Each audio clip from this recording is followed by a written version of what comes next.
안녕하십니까. 더불어민주당 최고위원 장영태 의원입니다.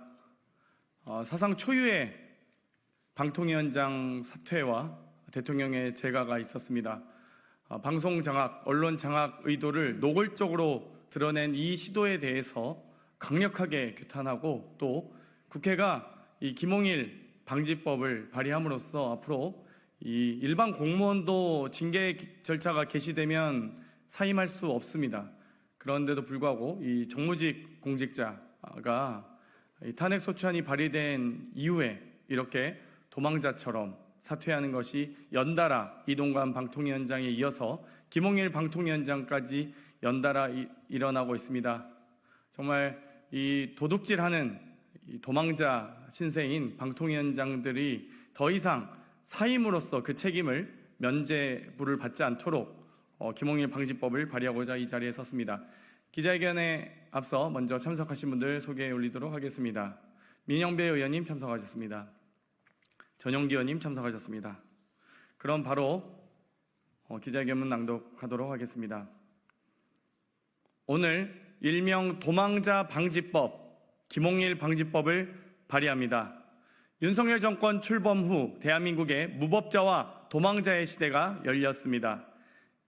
최혜병 사건 외압의 핵심이었던 이종섭 전 국방부 장관의 도주 대사 논란, 헌법과 방송 편성의 자유와 독립을 침해한 사유로 탄핵의 대상이 되자 탄핵을 피하려 꼼수 사퇴했던 이동관 전 방통위원장, 연이어 김홍일 방통위원장의 꼼수 사퇴까지 장관급 인사들이 줄줄이 도망자가 되었습니다.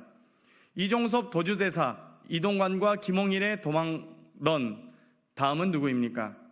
이런 도망자들을 양산하는 데 가장 큰 기여를 한 사람은 다른 누구도 아닌 윤석열 대통령입니다. 대사 임명, 면직 재가 등 모두 윤석열 대통령의 결정이었습니다. 오늘 오전 김홍일 방통위원장이 탄핵 소추로 인한 권한행사 정지를 피하고자 본회의 가결 이전에 자진 사임하고 곧바로 윤석열 대통령이 재가했습니다.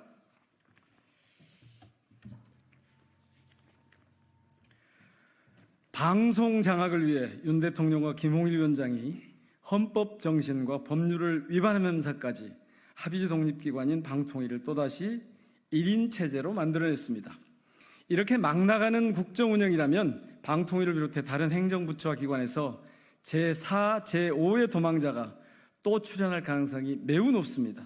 국민을 조롱하고 우롱하는 추한 꼼수 사태가 계속될 것입니다.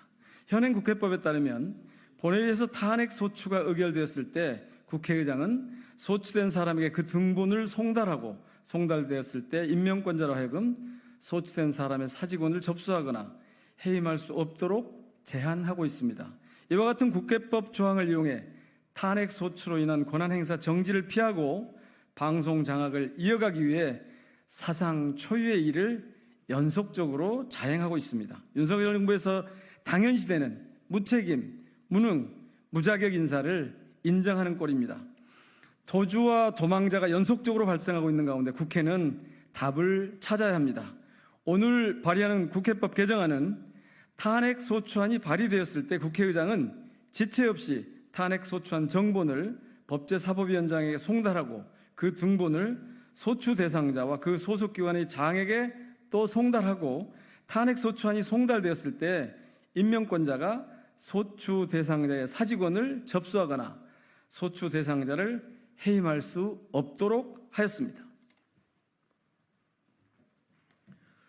탄핵 대상자에 대한 탄핵안 의결 전 자진 꼼수 사퇴를 방지하고 소추 대상자에 대한 사직 금지 시기 등 국회법상 탄핵 절차를 정비하는 것입니다.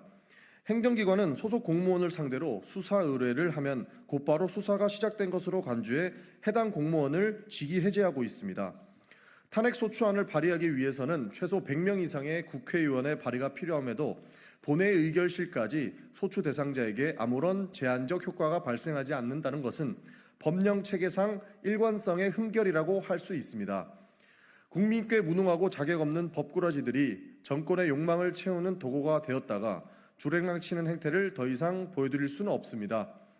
부처나 기관의 장이 도망자들의 집합소가 되어서는 안 됩니다.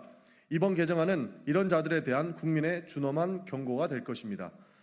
윤석열 정권에서 일어나는 비상식적인 추악한 행태의 재발을 막아 헌법 정신과 법을 지키며 끝까지 책임을 묻고 또 묻겠습니다. 감사합니다. 2024년 7월 2일. 네. 헌법 62조의 국무위원 또는 정부위원은 국회의 참석 요청에 의해서 출석 요청에 의해서 출석하여야 한다고 되어 있습니다. 또한 이런 탄핵 발의 요건에 대해서도 엄격하게 규정을 하고 있습니다.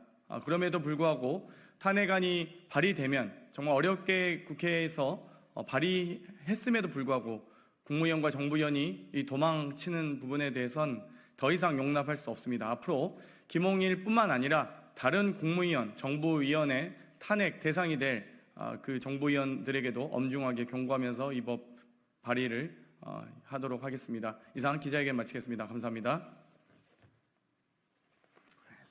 감사합니다. 해주셨어요.